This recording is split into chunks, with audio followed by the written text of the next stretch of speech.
With Canadians growing more and more concerned about eating and living healthy, it's now coming out in force that we're not getting enough omega-3s in our diet. Now we all know about omega-3s, nature's brain food, essential to your health, especially growing kids. Your first external exposure to it may have been cod liver oil on a spoon as a kid. Nasty stuff. And now we're being told we're not getting enough. There's an omega-3 famine, not in the land, but in our diets. What we are doing is gorging ourselves on omega-3's evil stepsister, omega-6.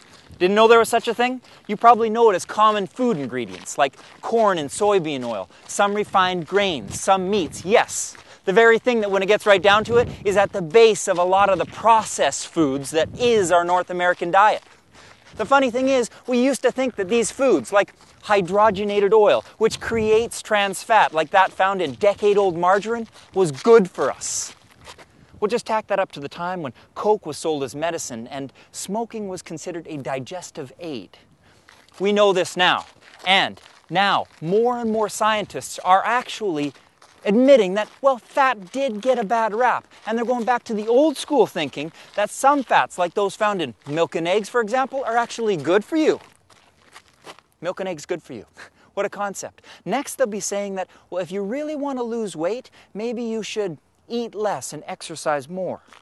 Today, study after study are rolling out, proving that it's not the good fats found in milk and eggs that are making us the most obese population on the planet in the history of the world, but instead it's us stuffing ourselves with everything but the whole and natural foods that we're meant to consume, like milk and eggs. So, enter Vitala. Vitala, a company developing foods that are good for you.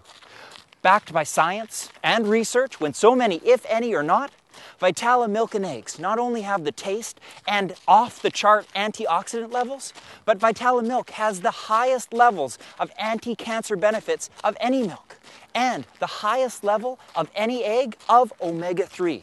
So, I'm not left wondering. When given the choice between a breakfast bar that has everything my body needs and a glass of Vitala milk and a couple of eggs, I'm cracking, not unwrapping.